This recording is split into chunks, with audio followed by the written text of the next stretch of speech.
Pemirsa, Bank Sentral Amerika Serikat, The Federal Reserve, mempertahankan suku bunga acuan 4,25 hingga 4,5%.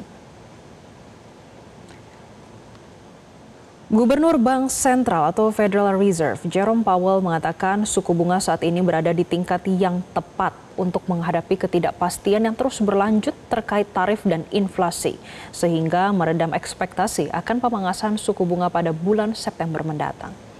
FOMC memberikan suara 9-2 untuk mempertahankan suku bunga acuan Federal Fund dalam kisaran 4,25 hingga 4,5%. Seperti yang mereka lakukan dalam setiap pertemuan tahun ini.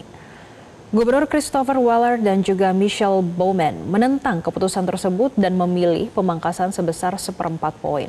Kontrak berjangka suku bunga menunjukkan kemungkinan yang hampir seimbang untuk penurunan suku bunga pada pertemuan berikutnya di bulan September, turun dari sekitar 60% sebelumnya pada hari yang sama. Treasuries memperpanjang kerugiannya, pemirsa, yang mana dolar melonjak ke level tertinggi sejak bulan Mei dan indeks S&P 500 juga terpantau turun.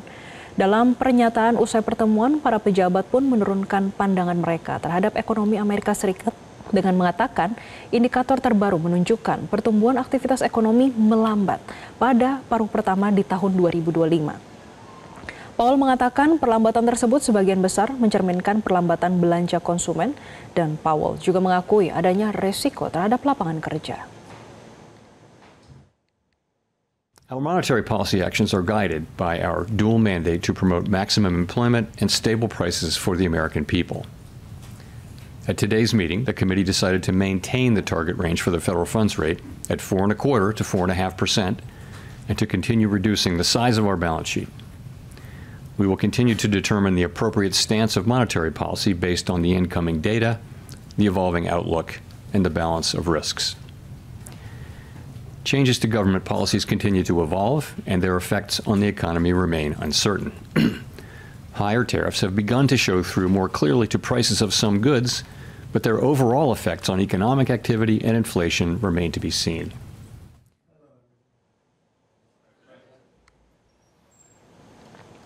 Pemirsa, keputusan komite untuk kembali mempertahankan suku bunga menentang tekanan kuat dari Presiden Donald Trump yang mendesak agar suku bunga dipangkas. Sesaat sebelum keputusan diumumkan, Trump memprediksi The Fed akan menurunkan suku bunga pada bulan September dan kembali mengkritik Bank Sentral Amerika Serikat karena tidak bertindak lebih cepat.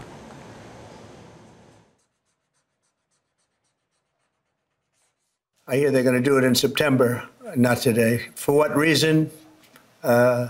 Nobody knows, but Europe, as you know, cut their rates 11 times in the last short period of time.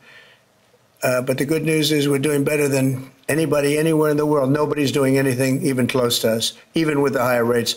The higher rates do affect housing, though, because people can't go out and get a loan or refinance their house. And it would be nice to have them be able to do that. That would be just another check of a box. That would be very important. Jelajahi cara baru mendapatkan informasi. Download Metro TV Extend sekarang.